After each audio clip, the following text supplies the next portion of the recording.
C'est le jour de la rentrée à Berkeley, la grande université californienne. Les étudiants se pressent pour le cours inaugural. Parmi la foule des élèves, un jeune homme roux attire tous les regards. Autour de lui, on chuchote « Tu as vu, c'est lui !» Et il est certain qu'on ne peut pas le confondre avec les autres. Michael Crooks a 15 ans. Plusieurs revues scientifiques lui ont consacré des articles. C'est un surdoué. Peut-être un génie. C'est d'ailleurs là tout son problème et toute son histoire. L'enfance de Michael Crooks a été une enfance à part. À l'âge de 2 ans, ses parents lui ont donné un petit alphabet avec un dessin d'animal illustrant chaque lettre. Un livre d'images pour les enfants ordinaires. Pas pour Michael. 2 jours plus tard, devant son père et sa mère éberlués, il récitait dans l'ordre la liste des lettres et des animaux. L'instant de surprise passé, ses parents comprennent que leur enfant est ce qu'on appelle un surdoué. Ce sont des gens modestes, le père est vendeur chez un concessionnaire automobile, la mère ne travaille pas. La découverte des dons de Michael bouleverse leur vie. Elle les remplit d'une fierté sans limite. Dès lors, ils ne songent qu'à une chose, pousser au maximum leur fils pour qu'il puisse aller plus loin encore. Et ils n'ont pas à forcer le petit Michael, au contraire, il en redemande. Il a un appétit de savoir inimaginable. Tout de suite après l'alphabet, ses parents lui font lire des livres pour enfants, il en a vite assez, c'est trop facile pour lui. Alors, il le lance dans la littérature, de courtes histoires d'abord, puis des ouvrages de plus en plus gros. Madame Crooks, surtout, veille au progrès de son enfant. Quelle joie, quelle fierté, quel orgueil de pouvoir dire aux autres mères « Vous savez, Michael, qui a 3 ans, vient de terminer Autant n'emporte le vent. Non, non, pas en bande dessinée, pas dans une version condensée, le texte intégral. » À l'âge de 4 ans, Michael Crooks délaisse les romans qui ne l'intéressent plus pour les ouvrages techniques. De toute évidence, ce sera un scientifique. Madame Crooks est un peu déçue. Elle espérait un artiste. Elle aurait bien aimé un petit Mozart. Tant pis, ce sera un matheux. Ses parents lui achètent donc des ouvrages d'algèbre, de géométrie qu'il dévore avec une joie et une facilité déconcertantes. À 5 ans, Michael, passe un test d'intelligence avec la mention « Génial ». À 10 ans, il écrit son premier ouvrage sur un problème de mathématiques et à partir de ce moment, il marque un intérêt tout particulier pour les ordinateurs. À l'école, il est en avance de 3 classes, et malgré tout, il est le premier. À 14 ans, il passe ce qui correspond chez nous au baccalauréat, et au mois d'octobre suivant, il entre à l'université de Berkeley. Il a juste 15 ans. Voilà résumé en quelques mots les premières années de Michael Crooks, une vie réglée, une progression constante, qui ressemble à un manuel de mathématiques bien fait. Ses débuts à l'université se passent bien. Michael Crooks s'est inscrit au cours d'informatique dans sa section d'une centaine d'élèves. C'est lui de loin bien sûr le plus brillant. Ses professeurs n'en reviennent pas. Des spécialistes viennent l'étudier, ils sont formels. Michael Crooks est plus qu'un surdoué. Chez les surdoués, en effet, le développement de l'intelligence se fait en avance, mais s'arrête une fois atteint un niveau légèrement supérieur à la moyenne. Michael, au contraire, tous les tests le prouvent, possède d'ores et déjà une intelligence exceptionnelle et ne s'arrêtera pas là. C'est un futur génie. Comme les étudiants américains, Michael vit à l'université même. Il ne rentre chez ses parents que pour les week-ends. L'année scolaire s'écoule. Nous sommes au mois de mars 1989. Et c'est alors qu'éclate une nouvelle qui ne va pas tarder à faire du bruit. Michael Crooks a disparu. Le 19 mars 1989, son professeur d'informatique téléphone chez les Crooks. « Allô, Madame Crooks ? Michael n'est pas venu au cours depuis 3 jours. Je suis venu prendre des nouvelles. J'espère qu'il n'est pas gravement malade. » Au bout du fil, Madame Crooks manque de se trouver mal. « Mais Michael nous a quittés lundi pour se rendre à l'université. Il allait très bien. » 1 heure plus tard, l'officier de police Parker, à qui la disparition a été signalée, se présente chez le couple. Il se veut rassurant. « Oh, écoutez, il doit s'agir d'une fugue.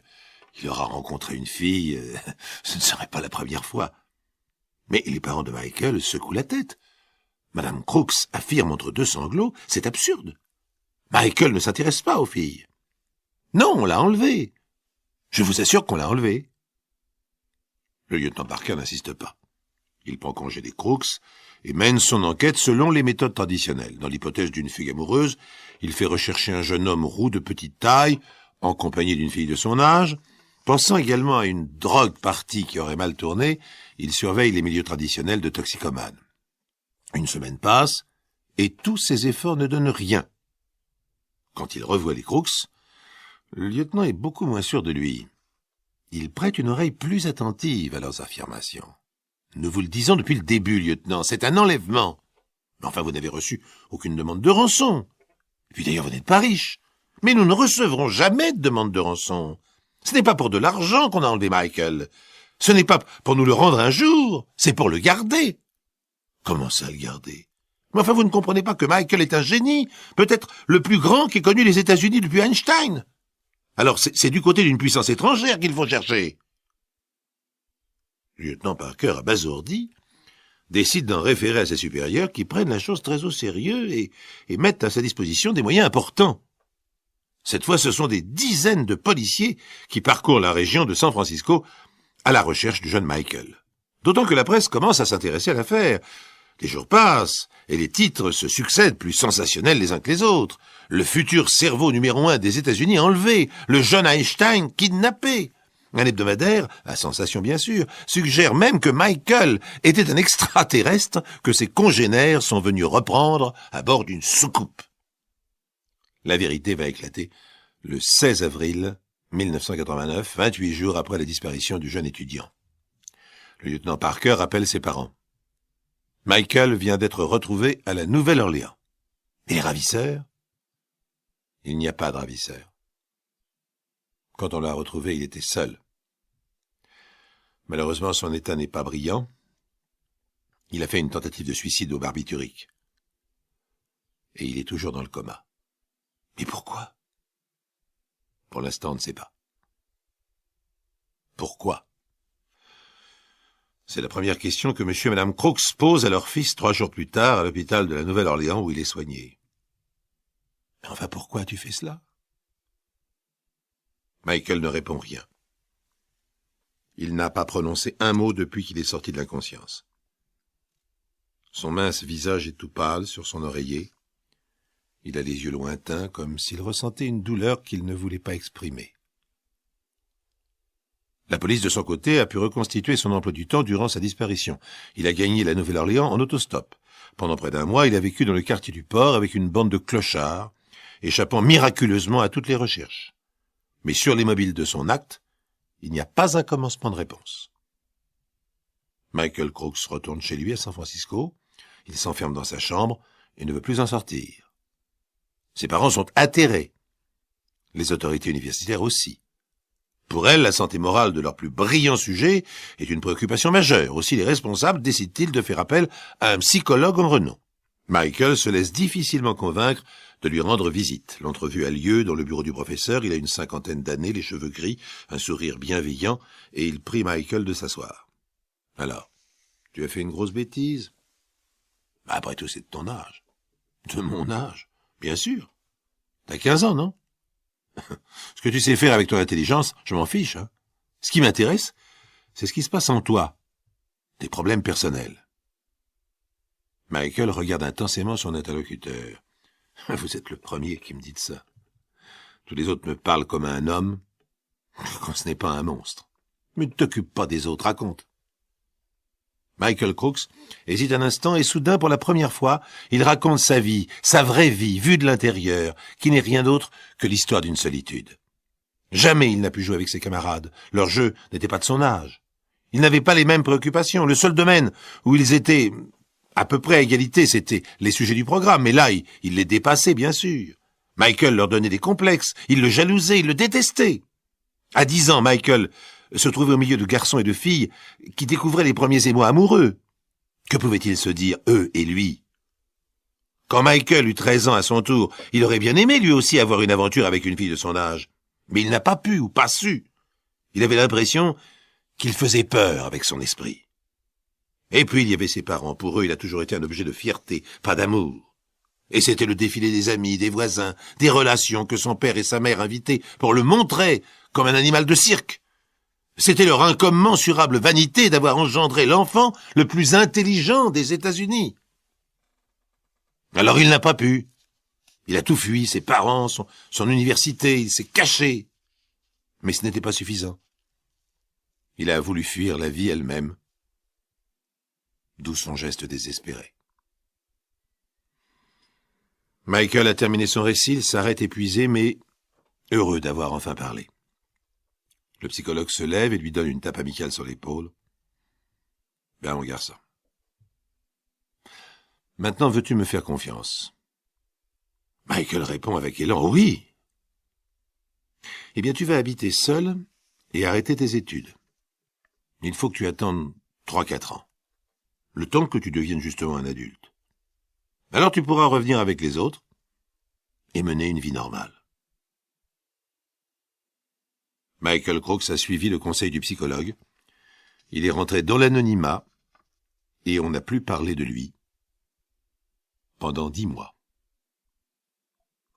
Le 9 février 1990, on a retrouvé son corps dans une forêt, non loin de San Francisco. Il s'était tiré une balle dans la tempe. Sa tête avait littéralement éclaté, comme s'il avait voulu anéantir la partie de lui-même qui était responsable de tout. Malgré les conseils du psychologue, il n'avait pas pu tenir le coup. Il n'avait pas pu résister à sa solitude. Et jusqu'au bout, Michael Crooks aura été en avance sur les autres. Le soleil se lève dans la rue d'un village de Calabre. Il éclaire 2 revolvers. L'un est à contre-jour, l'autre pas. Demetrio revient du service militaire. Grande fête de famille à Reggio di Calabre, banquet et retrouvailles. Ah, il est beau, Demetrio, il a 23 ans, le cheveu encore un peu ras, mais il a forci, il a pris des épaules et un petit air de chef avec sa moustache. Un gros air de macho en même temps. Angelica, sa fiancée d'avant le service, ne le reconnaît plus. Tu m'aimes? On verra ça plus tard. Comment ça plus tard? On est fiancés depuis 6 ans maintenant. Oui, ben justement. On s'est fiancés trop jeune. Tu ne m'aimes plus, c'est ça? Ah, dis-le. Tu veux que je le dise? Ah, dis-le si t'as le courage. Dis-le si t'es un homme. Oh là, on ne suspecte pas une seconde la virilité de Demetrio. Il est un homme calabrais, ce qui double dans son idée la qualité de cette virilité. Eh ben bon, je ne t'aime plus, voilà. Je ne t'aime plus parce que je ne t'aime plus, t'es trop vieille pour moi. Mais on a le même âge. Eh bien justement, t'es trop vieille. Et puis j'en ai marre de toi, de tes lettres, de tes récriminations, de ta famille, de ton mariage. Je ne veux plus me marier. Angelica Pascolo va raconter ses malheurs à sa mère, en pleurant toutes les larmes de son corps, car il faut comprendre une chose importante dans le système social calabrais. Nous sommes en plein mois de juillet 1970. Ce n'est pas le Moyen-Âge, mais Angelica, abandonnée après 6 ans de fiançailles, est en grand danger. Celui de ne plus trouver d'homme dans son village pour l'épouser. Sa pureté est mise en doute. Un engagement est un engagement.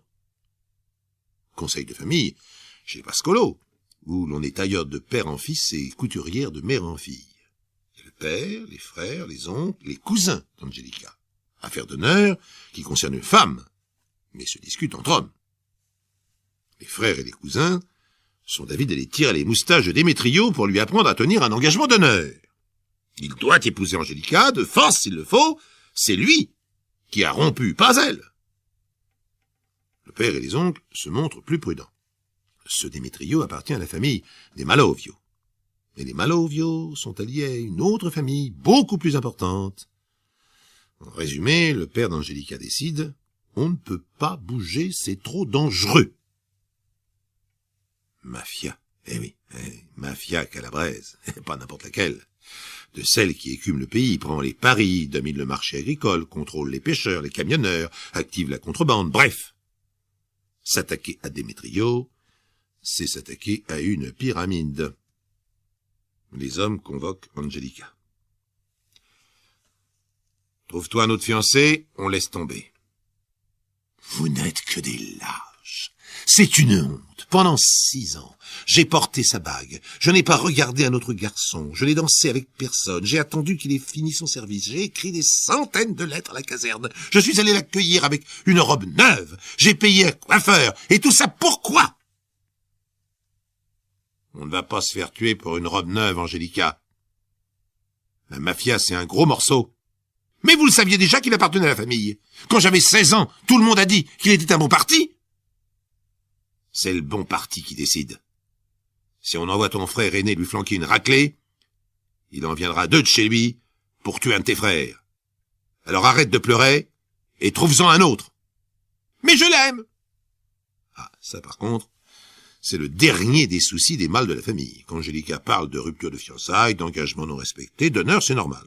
Et si Démétrio n'était pas allié à la mafia, il épouserait Angélica, qu'il en ait envie ou pas. Mais l'amour... Seule une mère peut comprendre l'amour. Francesca Pascolo, 58 ans, mère de 6 enfants, dont Angélica, prend le mort aux dents. Eh bien, si vous avez peur de lui parler, c'est moi qui vais le faire. Maman. Mais qu'est-ce que tu espères? Il va te jeter dehors. C'est ce qu'on verra. Et Mama Francesca, en robe noire et fichu noir sur la tête, le chapelet dans son sac, s'en va d'abord prier à l'église du village, se confesser au curé. On n'est jamais trop prudent, et la vie du Seigneur en vaut bien un autre. Monsieur le curé, chargé de la transmission, se montre également prudent. Francesca, je te connais depuis l'école communale, tu as le sang chaud, le caractère pas du bonnet. Ne tente pas le diable. Alors vous aussi. Mais vous êtes tous pareils, vous les hommes, curés ou pas. Dès qu'on prononce le mot mafia, vous tremblez dans vos culottes. La petite Angélica aime ce garçon. Il s'est engagé devant Dieu à l'épouser. Et tout le monde s'en fiche. Francesca, on ne peut pas obliger un garçon à aimer s'il n'aime plus. Les fiançailles, c'est fait pour ça aussi. 6 ans. 6 ans de réflexion. Hein? 6 ans qu'il a eu ce maudit. On ne rompt pas un contrat au bout de 6 ans. Écoute, prie, calme-toi. Demande au Seigneur de guider ton âme. Mama Francesca est déjà partie. Ces hommes sont très forts pour rouler des mécaniques, tortiller leurs moustaches, mais le sens de l'honneur, c'est autre chose. Mama Francesca va cogner à la porte des Malovio. « Je veux voir Démétrio. » La maman de Démétrio se renseigne. « Qu'est-ce qu'il a fait, mon Démétrio? Qu'est-ce que tu lui veux? » Qu'il épouse Angélica. « Il va l'épouser. Ah, tu crois? Monsieur n'en veut plus. Monsieur a décidé qu'il l'a laissé tomber comme une cruche fêlée. Il n'en veut plus de mon Angélica, la plus sainte, la plus pure des filles du village, celle qu'il attend depuis toujours. » Maman Malovio hurle dans la maison. « Démétrio, viens voir ta mère. Viens ici tout de suite, espèce de sauvage. » Arrive Démétrio, les mains dans les poches de son jean, la chemise ouverte sur une poitrine velue et avantageuse, le regard méprisant. « Qu'est-ce qu'il y a? J'ai pas le temps de discuter avec les femmes. Ne parle pas à ta mère sur ce ton si tu veux. Tu devais épouser Angélica. Sa mère est ici pour que tu renouvelles ta promesse, et en vitesse. J'ai déjà dit non. Et fous-moi la paix. » Maman Pascolo laisse sa congénère s'expliquer avec son rejeton. Entre mères, ce sont des choses qui se font. Mais devant l'insolence du gandin, Mama Francesca se fâche tout rouge. Non seulement tu te moques de ma fille, mais tu te moques de ta mère. Je vais t'apprendre la correction, moi, salopard. Tu vas épouser ma fille ou je te tue. Non mais ça va pas. Hein? Tu veux me tuer, moi? Ils sont où les hommes de ta famille, hein? Pour qui tu te prends? Pour Francesca Pascolo. Et j'ai pas besoin des hommes de ma famille pour corriger un gamin de ton espèce. Tu l'épouses, oui ou non? Non. Parfait. Je te provoque en duel. Mais elle est folle. Maman, elle est folle. Je ne peux pas me battre en duel avec une femme. Et pourquoi ça? Un duel est un duel. C'est une question d'honneur. Si tu refuses, tu passeras pour un lâche. Qu'elle envoie un homme de sa famille, mais pas elle. Conciliabule entre les deux mamas. Mama Malovio se renseigne à son tour. Francesca, et ton mari, et tes frères, et tes fils. Carmela, tu les connais.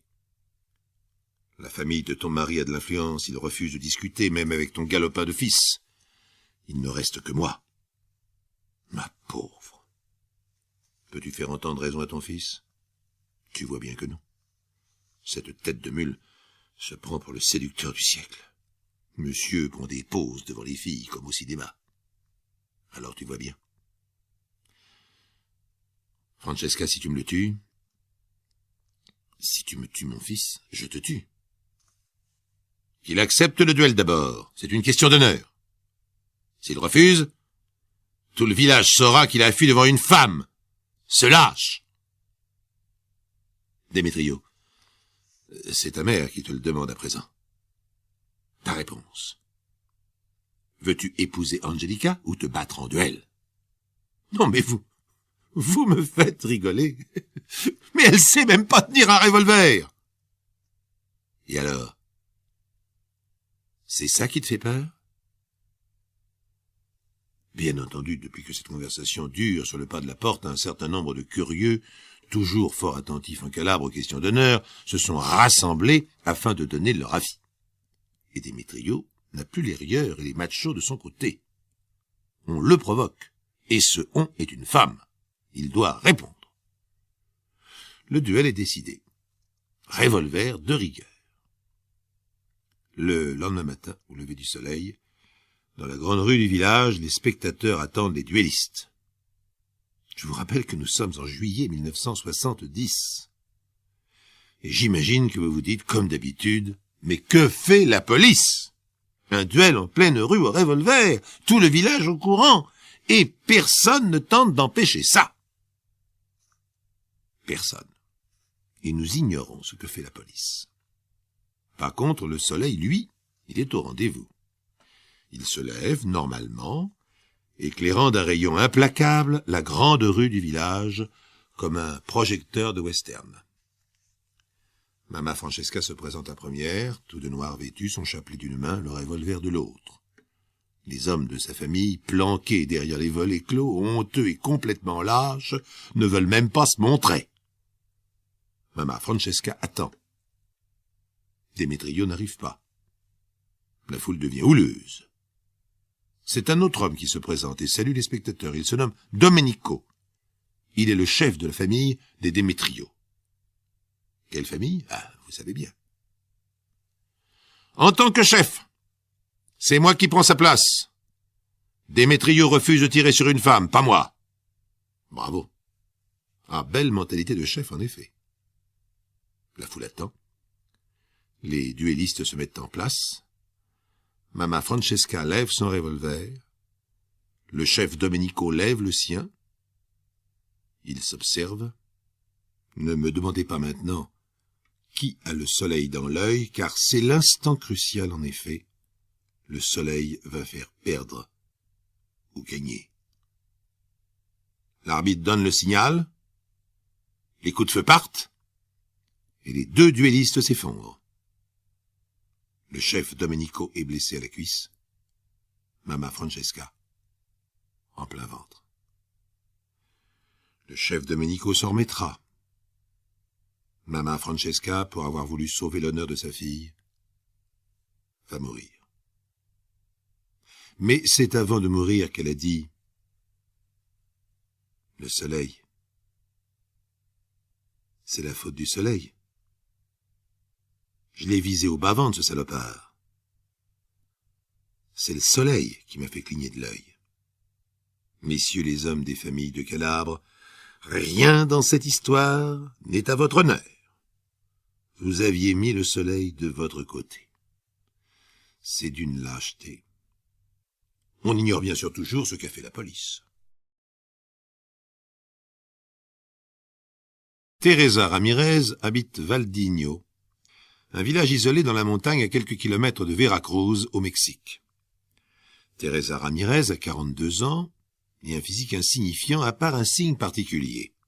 La nature l'a affublée d'un grand nez crochu.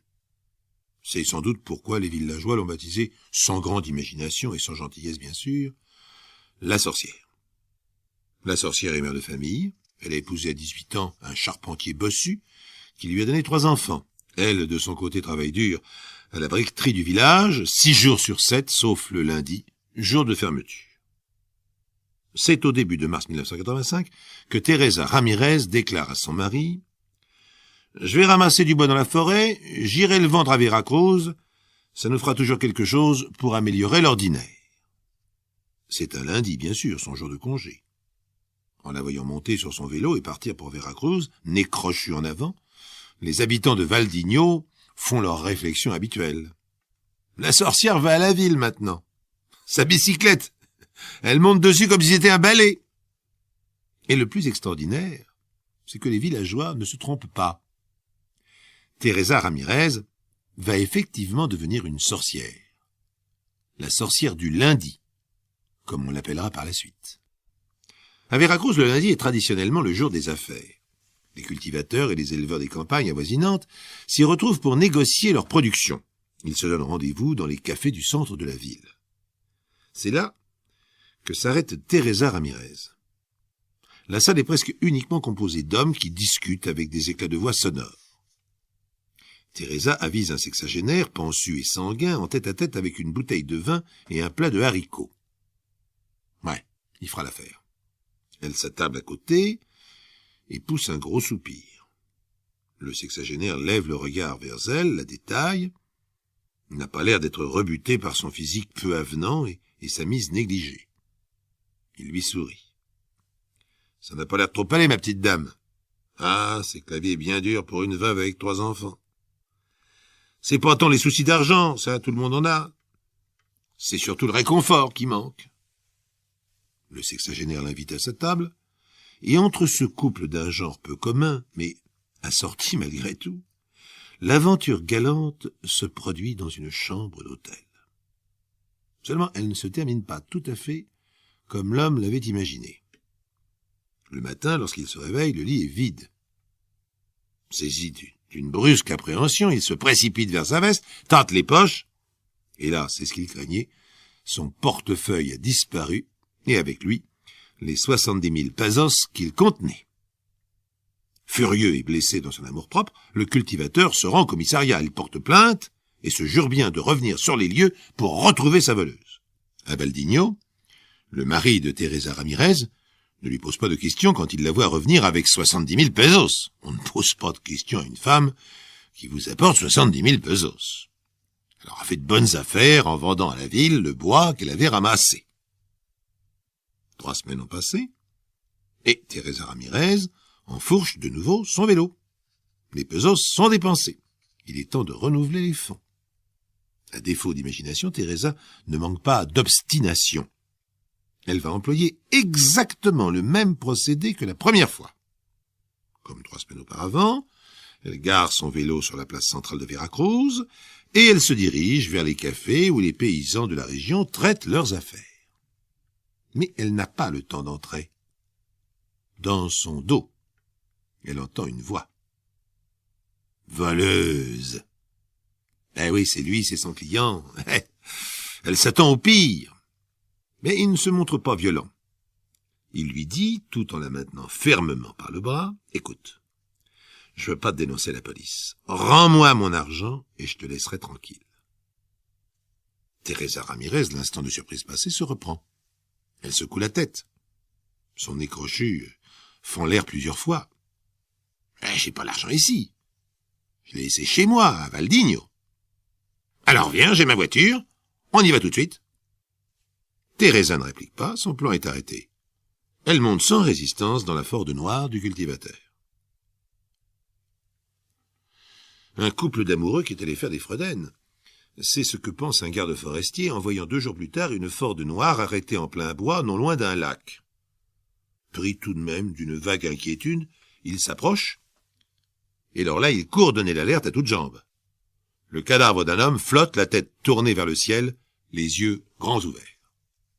Peu après, le commissaire Castillo arrête sa voiture à côté de la Ford. Ce meurtre, pour lequel il a été appelé, puisqu'il dépend de son secteur, n'a a priori rien de particulier. Il s'approche du cadavre, qui a été entre-temps retiré de l'eau, et là il a un mouvement de surprise. Il reconnaît cet homme. un cultivateur Rubicon venu porter plainte il y a 3 semaines environ pour vol par une prostituée. Seulement maintenant, il n'est plus Rubicon du tout, il est livide. Il a dû être assommé par un gourdin ou une grosse branche. Rentré à Veracruz, le commissaire Castillo se fait apporter la plainte en question. Elle est signée d'Ernesto Diaz, 64 ans, cultivateur. Mais les renseignements sont maigres. L'homme a seulement inscrit « voler un portefeuille de cuir marron contenant 70 000 pesos », c'est tout. Pas de description de la voleuse, rien sur les circonstances du délit. Sur le moment, le commissaire est dépité, mais il se ressaisit vite. Il va interroger toutes les prostituées de la ville. Ce ne sera pas trop long. Veracruz n'est pas Mexico. Les filles légères n'excèdent pas la centaine et sont toutes bien connues. Malgré l'absence de signalement, l'enquête doit aboutir. Pourtant, elle n'aboutit pas. Des prostituées, le commissaire envoie défiler dans son bureau, des brunes, des blondes, des rousses. Et elles lui disent toutes la même chose, elles ne savent rien. Et ce qui est le plus troublant, c'est qu'on ne sent chez aucune d'elles la réticence, la peur qu'on observe quand elles se taisent pour respecter la loi du silence. On a la déroutante impression qu'elles ne savent effectivement rien. Les jours passent et le commissaire Castillo s'obstine. Quelle autre piste pourrait-il suivre? Il cherche une jeune femme, vivant de ses charmes, qui aurait assassiné seule ou avec la complicité de son protecteur, le sexagénaire devenu trop dangereux. Peut-il se douter que pendant ce temps, la vraie coupable se promène en toute tranquillité? Que c'est une petite femme insignifiante au nez crochu, qui est le souffre-douleur de son village? C'est celle-ci qui va involontairement lui venir en aide. Et oui, si elle se tenait tranquille, son crime resterait sans doute à jamais impuni. Seulement, elle va faire preuve d'imprudence, pour ne pas dire de folie. Là-bas, à Valdigno, Teresa Ramirez n'a pas perdu un détail de l'enquête. Elle a retenu une chose. Ce n'est pas une femme de son genre qu'on recherche. Et elle en a tiré une conclusion. Je suis insoupçonnable. Aussi, le dernier lundi de mai, 2 mois après l'assassinat d'Ernesto Diaz, Teresa enfourche son vélo et retourne à Veracruz. Mais comme la première fois, elle fait le tour des cafés où les cultivateurs traitent leurs affaires et finit par fixer son choix sur un paysan seul à une table. D'ailleurs, il est à peu près du même âge que sa première conquête. La seule différence, il est aussi maigre que le précédent était repelé. Elle s'installe non loin de lui, et aussi surprenant que cela puisse paraître, cela marche de nouveau. Le cultivateur engage le dialogue, elle débite son petit couplet, veuve, 3 enfants, besoin de réconfort. À la fin du repas, ils sortent bras dessus, bras dessous. Seulement cette fois, il y a un changement de programme. Teresa n'attend pas le soir. Pourquoi perdre du temps? Elle s'adresse à son nouveau compagnon. « T'as une voiture ?»« Bien sûr. Tu veux que nous fassions un tour ?»« Ouais. Sur la route entre Veracruz et Valdigno, elle est jolie. Les bois sont agréables. » C'est le lendemain que le commissaire Castillo est prévenu qu'on vient de retrouver le cadavre d'un homme d'une 60aine d'années dans un lac aux environs de Veracruz. En se rendant sur les lieux, le commissaire a du mal à se maîtriser. L'assassin est d'une audace folle. Il lui lance un véritable défi. Le corps du sexagénaire est exactement au même endroit que celui d'Ernesto Diaz 2 mois plus tôt. Le vol est sans conteste le mobile du crime. L'homme venait de réaliser une transaction importante et il n'a plus un sou sur lui. Même son alliance lui a été retirée. Alors recommencent les mêmes inutiles recherches. C'est la ronde des prostituées dans le bureau du commissaire Castillo. Celui-ci sent bien que les filles ne souhaitent que parler. Elles sont les premières victimes de ces meurtres et des soupçons qui pèsent sur elles. Si elles savaient quelque chose, elles le diraient, mais elles n'ont rien à dire. Ah si. L'une des dernières lui fait une étrange déclaration. J'ai vu une femme rôder autour des cafés du centre. C'était pas une d'entre nous. Ça devait être une paysanne, pas jeune. Elle était habillée de noir, comme à la campagne. Tout ce que je me rappelle, c'est qu'elle avait un nez crochu. Le commissaire Castillo enregistre l'information sans plus. Mais comme les semaines passent, et que c'est le seul élément qu'il ait recueilli, il se décide à agir. Il place plusieurs de ses hommes sur les lieux avec la description sommaire de la suspecte. Et il attend. Il attend exactement 1 mois. Le 1er lundi de juillet 1985, l'un de ses policiers fait irruption dans son bureau, poussant devant lui une paysanne sans âge, vêtue de noir, au nez crochu. « Je l'ai trouvée en train de rôder près d'un café, commissaire. Et comme elle correspondait au signalement, je me suis dit, en entendant comme elle correspondait au signalement, Teresa Ramirez a pâli. La police sait donc que c'est elle. Elle n'est plus à la recherche d'une prostituée de Veracruz. Du coup, sa belle certitude, sa belle confiance s'écroule. Le commissaire Castillo a perçu immédiatement son trouble. Il contemple médusé la paysanne en noir au nez de sorcière. C'est l'assassin le plus extraordinaire qu'il ait rencontré dans sa carrière, et sans doute un des plus extraordinaires de toutes les annales criminelles. Nous savons tout. Avouez, ça vaudra mieux. Et Teresa Ramirez avoue. Elle avoue comment elle a tué les 2 cultivateurs. Ils l'ont suivi tous les 2 sans méfiance. En chemin, elle a ramassé une grosse branche et les a frappés par derrière. Ensuite, elle n'a eu qu'à traîner leur corps dans le lac. À son procès, en janvier 87, Teresa Ramirez est revenue sur ses aveux. Devant les juges et les jurés, elle a protesté de son innocence. « Ils ont essayé de me violer. Je n'ai fait que me défendre. J'étais en état de légitime défense. Ah, s'il n'y avait que ces 2 morts-là, je serais sûr d'aller tout droit au paradis. » Mais les efforts de la sorcière du lundi ont été vains. Les 2 crimes crapuleux étaient évidents. Avant qu'elle n'aille au paradis ou en enfer, les jurés ont décidé de lui infliger un purgatoire terrestre. 30 ans de prison. Amedeo Bozzi va sur ses 60 ans. Et en cette année 1990, il vient de prendre une décision importante, il va partir à la retraite. Il exploite un assez vaste domaine consacré à la polyculture à Villafranca, près de Vérone, en Italie. Sa santé n'est pas bonne, la profession est de plus en plus difficile et il a décidé de tout vendre pour s'installer dans une mignonne demeure des environs. Malgré ses revenus aisés, Amedeo Bozzi ne s'est jamais marié. Il suffit de le regarder pour deviner la raison. Il est tout petit, avec des jambes minuscules. Sa tête, par comparaison, semble énorme. On ne sait pas ce qui lui a pris de se laisser pousser une paire de moustaches noires tombantes. On ne voit plus qu'elle dans sa personne. Alors qu'il pourrait être simplement disgracieux, ses moustaches le rendent franchement ridicule. Mais Amedeo Bozzi n'en a jamais pris conscience, car sur le plan du caractère, ce qui le distingue est une étonnante, une incroyable naïveté. Il est difficile d'être plus crédule que lui. Il est en particulier incapable d'imaginer la méchanceté des autres.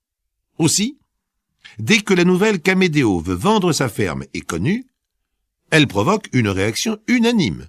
Le malheureux va se faire rouler. Ce n'est pourtant pas cela qui va arriver. C'est pire, hélas.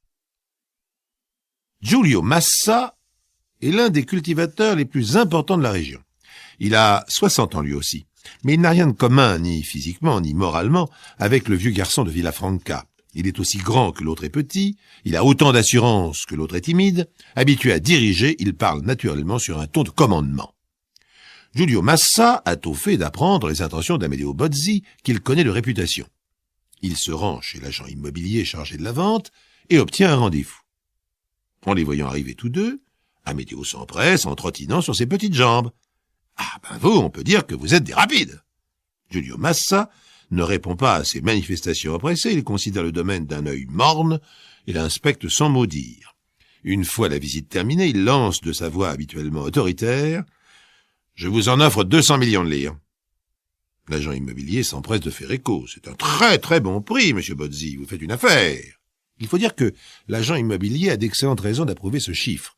Au cas où la transaction se ferait à 200 millions, son acheteur lui en a promis 50 de la main à la main. Sinon, plus le prix sera élevé, plus sa commission sera réduite. Amedeo les regarde tous les deux. Il doit lever la tête pour leur adresser la parole, mais à leur surprise, il répond d'une voix ferme. « Ah, je regrette. Mon domaine vaut 500 millions. Je ne le vendrai pas à moins. » L'agent et le client se regardent. 500 millions, c'est effectivement le vrai prix, le prix exact. Malgré sa naïveté, Amedeo s'est tout de même renseigné auprès de ses amis et connaissances sur la valeur de son bien. Giulio Massa, surpris et irrité par cette résistance inattendue, consent à marchander. Il monte son prix jusqu'à 300 millions. L'agent, qui voit sa commission fondre comme neige au soleil, fait une vilaine grimace, mais Amedeo secoue la tête en agitant sa grosse moustache. « Non, non, non, 500 millions, pas moins, je regrette. » Avec une exclamation de rage, Giulio Massa le laisse là et s'éloigne à grands pas. Mais en passant devant le potager, il s'arrête brusquement. Il se baisse détache quelques feuilles d'une plante, les renifle. Mais vous cultivez du chanvre? Amédéo a un sourire. Bah oui, une toute petite culture. J'ai trouvé cette plante dans mon potager, et comme cela donne du chènevis pour mes oiseaux, j'en ai planté d'autres. Mais c'est du chanvre indien, et c'est interdit. Interdit? Mais pourquoi? Parce que c'est une drogue. Vous êtes sûr? Le gros propriétaire change de ton. Sa voix se fait insinuante. Alors vous ne voulez toujours pas me vendre à 300 millions? Machinalement, Amédéo Bozzi répète, non, je regrette. Avec une grimace, Giulio Massa sort une carte de visite de sa poche. Tenez, si vous changez d'avis, contactez-moi à cette adresse. Il vaut mieux vendre moins cher et ne pas avoir d'ennui. Je suis sûr que nous nous sommes compris, monsieur Bozzi. Le client se trompe. Amédéo Bozzi n'a pas compris. Il est trop naïf. Il a trop bon cœur pour saisir les mauvaises intentions chez les autres. Aussi, 15 jours plus tard, il doit arriver 2 carabiniers. Et bien sûr, il ne s'inquiète nullement. Il les connaît bien. Ils ont eu affaire dans la région et ils se seront arrêtés chez lui pour lui dire un petit bonjour. Il les accueille d'un geste de ses petits bras. « Entrez donc prendre quelque chose !» Mais il s'entend répliquer d'un ton glacial, « Jamais pendant le service. » Amédéo Bozzi reste tout bête. Ils poursuivent, « On vient pour le chanvre indien. » Amédéo a une expression de franche admiration. « Ah ben vous alors ! Ah vous êtes fort chez les carabiniers. Mais comment est-ce que vous êtes déjà au courant ?» Sans répondre, les 2 hommes se dirigent tout droit vers son potager. Ils arrachent les 5 plants de chanvre et les mettent dans un sac qu'ils avaient apporté. Amédéo Bozzi comprend enfin qu'il se passe quelque chose de grave, mais il proteste. « Enfin, c'est du chènevis pour mes oiseaux. Comment non? Et les Siciliens, hein? On croyait bien vous connaître, monsieur Bozzi. Mais vous vous êtes bien moqué du monde. » Le malheureux Amédéo balbutie. « Vous n'allez tout de même pas me mettre en prison? On n'en sait rien. C'est le commissaire qui décidera. » Amédéo Bozzi regarde abasourdi les 2 uniformes s'éloigner. Il ne comprend plus rien du tout. Qu'est-ce que c'est que cette histoire de Sicilien? Il ne comprend qu'une chose. Après une vie d'honnêteté et de travail, au moment où il allait prendre sa retraite, on va l'emmener en prison comme un voleur. Ah non, cela, il ne le supportera pas. Quelques jours plus tard, le commissaire Peruggi de la brigade des stupéfiants de Vérone a sur son bureau un curieux dossier. Le commissaire est pensif. En cette année 1990, le trafic de drogue se généralise partout, même dans les campagnes, et la mafia est plus puissante que jamais. Mais cette affaire ne ressemble pas aux autres. Et d'une certaine manière, elle est plus grave que les autres. Selon le rapport des carabiniers, auquel sont joints les 5 plants de chanvre saisis, Amédéo Bozzi a prétendu que sa culture était destinée aux oiseaux. Ce n'est pas absurde. Le chènevis extrait du chanvre indien est effectivement une graine appréciée des volatiles. D'autre part, il est précisé qu'à 60 ans, voulant prendre sa retraite, Amédéo Bozzi cherche à vendre son domaine. C'est cela qui inquiète le commissaire. Si même les petits retraités se mettent à commercer avec la mafia, c'est la fin de tout. Le signe que la société est gangrénée dans son ensemble. À moins qu'il ne s'agisse de toute autre chose. Une dénonciation calomnieuse, une vengeance, comme il en existe dans les villages. C'est pourquoi le commissaire Peruggi décide de s'occuper en priorité du cas. Et d'abord, d'où vient l'information? À l'administration des contributions indirectes, on lui répond avec une certaine réticence. L'informateur a tenu à garder l'anonymat. Toutefois, en insistant, le commissaire finit par apprendre son identité. Il s'agit d'un gros cultivateur, vous l'avez deviné, Giulio Massa. Renseignement pris, Giulio Massa habite Vérone, mais exploite en fermage un nombre appréciable de domaines dans la région. En fait, plus que cultivateur, il peut être considéré comme un homme d'affaires. Et il a récemment essayé d'acquérir la ferme d'Amédéo Bozzi. Le commissaire Peruggi respire. Non, la société n'est pas encore entièrement pourrie, mais il existe en son sein d'assez vilains personnages. Peu après, le commissaire est chez Massa, un luxueux pavillon entouré d'un jardin parfaitement bien entretenu. Le gros propriétaire s'encadre dans la porte avec sa carrure imposante, son teint rouge, ses yeux plissés inquisiteurs. Qu'est-ce que vous voulez? Commissaire Peruggi. C'est au sujet d'Amédéo Bozzi. Vous savez la dénonciation que vous avez faite auprès de l'administration des contributions indirectes? Giulio Massa a un mouvement de recul. Il ouvre la bouche pour protester, mais le commissaire ne lui en laisse pas le temps. Vous avez bien connu M. Bozzi quand vous êtes venu acheter sa ferme. Hein? Mais vous n'avez pas fait affaire. Non. Et c'est à cette occasion que vous avez vu les plans de chanvre indien. Ah oui, alors? J'avais demandé l'anonymat. Non seulement vous ne le respectez pas, mais je ne comprends pas où vous voulez en venir. Le commissaire Peruggi répond sans élever la voix. Oh, à ceci simplement. Vous avez dénoncé la présence de 5 plans de chanvre indien chez Amedeo Bozzi. Vous avez fait votre devoir de citoyen, je vous en félicite.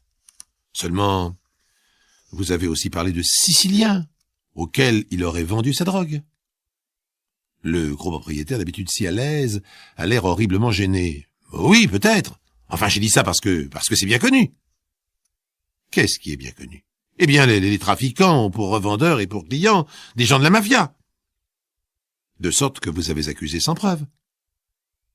Giulio Massa a cette fois totalement perdu sa suffisance. J'ai voulu servir la justice. Et puis, s'il n'est pas vraiment trafiquant, c'est pas ma faute. L'aveu du commissaire se fait impitoyable.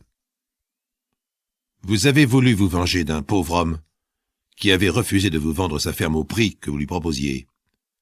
Vous avez fait une accusation mensongère. Vous aurez à répondre du délit d'outrage à magistrat et de dénonciation calomnieuse. Et il le laisse là pour se rendre à Villafranca. Il va mettre un point final à cette affaire.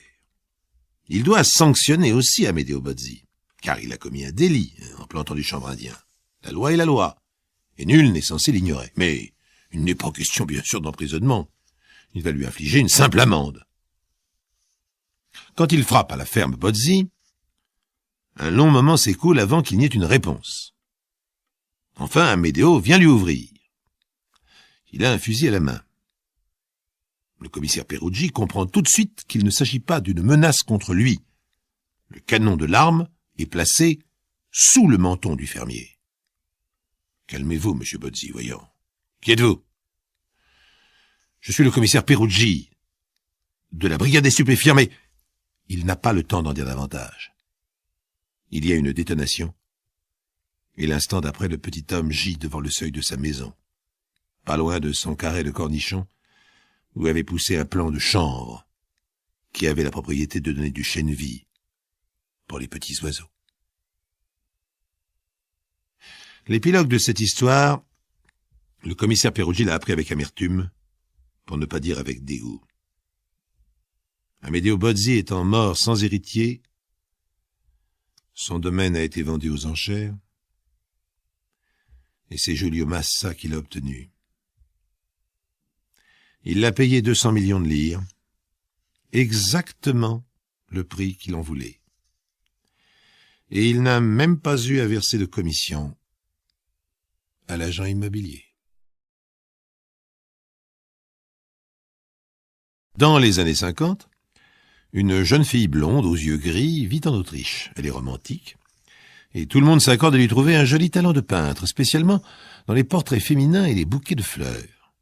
Elle parvient même à décrocher une bourse d'études, et ses parents, sans enthousiasme, finissent par lui accorder la permission dont elle rêve, aller étudier à Paris, la ville des musées et de toutes les émotions artistiques. Sigrid, puisque tel était son prénom, arrive donc à Paris et s'inscrit à l'école des Beaux-Arts. Et pour elle, c'est l'instant crucial. Une fois inscrite, Sigrid se retrouve tout à fait perdue. « Bonjour, vous êtes étrangère, n'est-ce pas ?»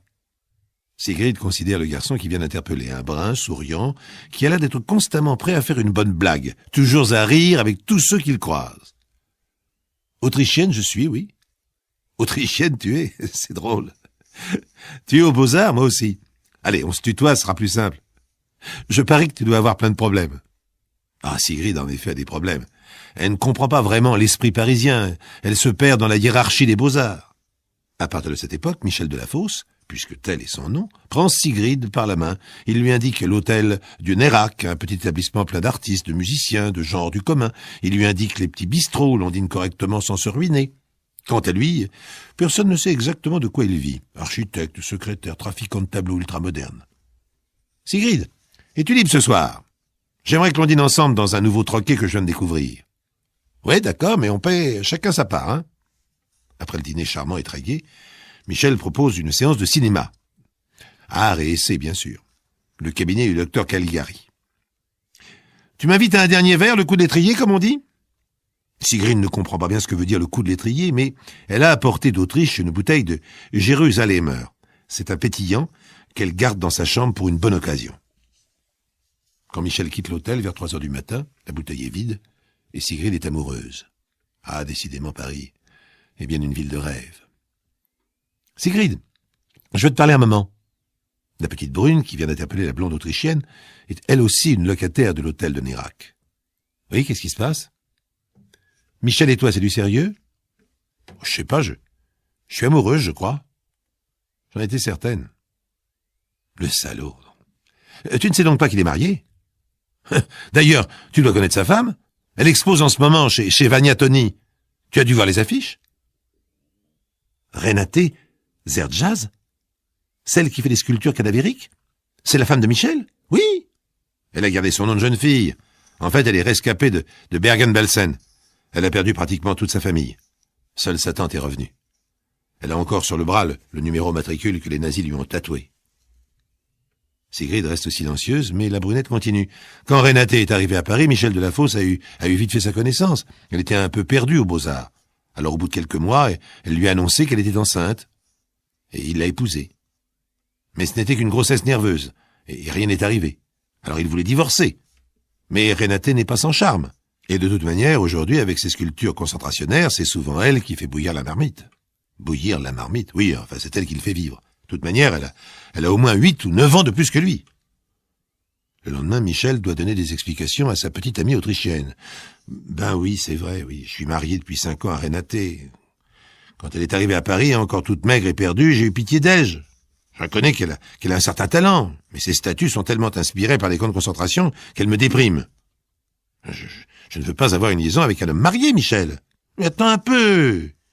Il n'y a plus rien entre Renate et moi. Simplement, je lui sers le manager. Je gère sa comptabilité, ses impôts. Je discute avec les directeurs de galeries. J'organise le transport de ses sculptures quand elle participe à des expositions à l'étranger, mais c'est tout. Bientôt, je demanderai le divorce. Nous resterons peut-être bons amis, mais si tu as un peu de patience, c'est toi, Sigrid, qui sera Madame Michel Delafosse. Sigrid soupire. Michel poursuit. Ah, à propos d'exposition, j'ai une bonne nouvelle pour toi. J'ai montré tes eaux-fortes chez Berneuil, il est emballé. Il te propose de participer à sa prochaine expo collective, Espoir de la jeune gravure. Alors bien sûr, cette bonne nouvelle est l'occasion d'un dîner entre copains, et Michel sort du restaurant complètement ivre. Le mélange whisky, Bordeaux, champagne et alcool de poire est difficile. Et alors, quand on rentre ivre, on commet certaines imprudences. Renate, l'épouse légitime, découvre un jour, à demi sortie d'une poche de manteau, une lettre dans laquelle Sigrid se plaint de ne pas avoir revu Michel depuis toute une semaine. La lettre est adressée aux bons soins du massier de l'atelier des Beaux-Arts, où, épisodiquement, Michel apparaît. Personne ne saurait dire d'ailleurs à quel titre. La lettre est explicite, du début jusqu'à la fin. Mon amour chéri, pourquoi m'abandonnes-tu toute une semaine? Tu dis que je suis ta véritable épouse, etc., etc. Et le lendemain matin, Michel, le bourreau des cœurs, subit une nouvelle scène. Mais Renate en a trop vu pour élever la voix. Elle est triste, avec dignité. Alors, ta nouvelle conquête, c'est cette Sigrid Weinbach? Tu vas me faire le plaisir de décrocher du mur l'eau forte qu'elle t'a si gentiment dédicacée à Michel Delafosse, sans qui je ne serais pas la même. Hein, quand on connaît vos relations, ça ne manque pas de sel, mais de là à me l'accrocher sous le nez, hein? Alors, excuse-moi. De toute manière, je n'aime pas du tout son style. C'est de la gravure de femelle. Michel se tait. Que dire? Nier serait inutile. De toute manière, il a 1000 choses à faire pour Renate, il doit aller chercher la terre glaise toute fraîche dont elle a besoin, il faut qu'il passe chez le bronzier pour voir où en sont les dernières statues cadavériques, et faire un saut chez Sigrid. Michel, je comprends que tu ne puisses pas divorcer instantanément. De toute manière, le fait que tu sois marié ne me pose pas de problème, puisque tu me dis que votre mariage est devenu une amitié intellectuelle et sans aucune relation sexuelle. Mais je te le jure! D'ailleurs, la meilleure preuve, c'est que Renate a trouvé une de tes lettres dans ma poche et elle a pris la chose avec philosophie. Elle aurait pu venir te voir à la galerie et faire un scandale. Tu sais, à son âge, et revenant des camps, elle a une autre vision de l'existence. Ce bel équilibre est rompu le jour où Renate reçoit un télégramme de Prague. Elsie, la tante rescapée des camps de la mort, se sent de plus en plus mal. Elle veut revoir Renate avant de disparaître. « Michel, veux-tu m'accompagner à Prague ? » Mais comment irons-nous là-bas? En voiture? Vania peut me prêter sa panhard. Tu crois qu'on pourrait y aller à 3? Mais à qui penses-tu? À Sigrid? Ah ben tu manques pas de culot. Mais elle ne connaît pas Prague. C'est l'occasion de lui faire découvrir. Bon. Si c'est la condition pour que tu m'accompagnes, j'accepte. Mais attention, à l'hôtel, tu n'oublies pas que c'est moi ton épouse légitime.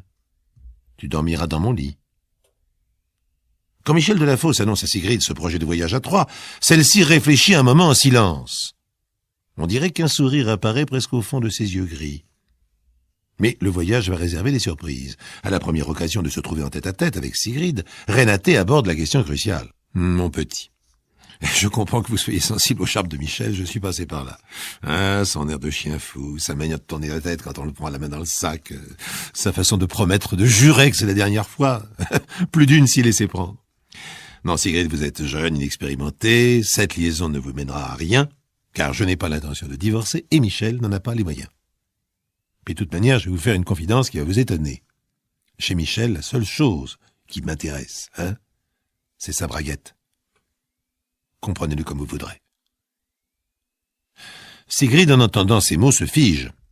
Ses yeux gris prennent une couleur foncée, comme un morceau de haine. À partir de cette étape cruciale, le voyage à Troyes devient moins plaisant. Sigrid essaye de coincer Michel dans tous les coins des musées, derrière tous les piliers d'église. « Fais-moi un enfant. Si j'ai un enfant de toi, tout rentrera dans l'ordre. » Michel, qui dort avec sa femme toutes les nuits, n'a aucune envie de compliquer la situation. Cette petite Sigrid, qui lui plaisait tant quand il l'a découverte, perdue dans le Grand Paris, devient un peu trop encombrante et exigeante. Tu devrais profiter de notre séjour à Prague pour aller jusqu'en Autriche, pour saluer tes parents et leur dire que ta carrière prend forme à Paris. Ça serait gentil, non ? Je n'irai saluer mes parents qu'à une seule condition, que je puisse leur annoncer que j'attends un enfant de toi. Mais de toute manière, ce n'est pas possible. Nous allons rentrer bientôt à Paris. Jamais tu n'aurais le temps de savoir que tu attends un enfant de moi. J'ai trop de problèmes professionnels en ce moment, je ne pourrais pas supporter l'idée de procréer. Attends un peu mon divorce. Pourtant, Sigrid est bien décidée à obtenir ce qu'elle veut. Quand le trio arrive enfin chez la tante, les recoins discrets ne manquent pas, et la tante Cassia, malgré son mauvais état de santé, peut constater de ses propres yeux que Michel est infidèle à Renate. La situation est d'autant plus compliquée que Renate, malgré ses 39 ans, a elle aussi des prétentions à la maternité. Et c'est ainsi que Michel, à son corps défendant, apprend un beau soir qu'il va être bientôt père. C'est Renate qui est enceinte. Il se garde d'annoncer la nouvelle à Sigrid, mais le Saint-Germain des artistes est un village, et une bonne âme se charge de lui révéler la vérité. Michel, au pied du mur, trouve cependant les arguments qui vont calmer Sigrid. Bon, d'accord, Renate est enceinte, je sais, mais il faut dire qu'à son âge, c'est inespéré. À présent qu'elle a ce qu'elle veut, je crois qu'elle va nous laisser un peu tranquilles. Ah, je comprends ce qu'elle a voulu dire. Qu'est-ce qu'elle a voulu dire? Elle m'a dit que chez toi, la seule chose qui l'intéressait, c'était ta braguette. Ça m'a étonné. Ce n'est pas son style. Ben oui, ce qu'elle voulait, c'est un enfant de moi. Je me demande bien pourquoi elle veut avoir un rejeton. Il risque de me ressembler. Et sur le plan physique, passe encore, mais si le fils a le caractère du père, il me fait certainement pas une affaire. Moi, je veux le père tel qu'il est. Tu m'aimes? Mais oui, je t'aime. J'avoue que la situation est un peu compliquée, mais tu es celle que je préfère. Enfin, comment peux-tu en douter? Écoute, pour que j'en sois certaine, ce n'est pas difficile. Je viens de louer un petit appartement de 3 pièces rue du Dragon. Viens vivre avec moi. Michel hésite. Il prétexte qu'il faut qu'il s'occupe doublement de Renate, dont la grossesse est à présent bien avancée. Un jour, il annonce « Ça y est, j'ai un fils !» Ah, une page est tournée. Et comment va-t-il s'appeler? J'espère qu'il te ressemble.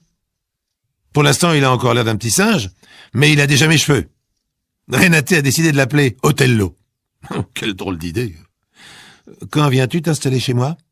Bientôt, je te ferai des surprises. De toute manière, j'ai les clés.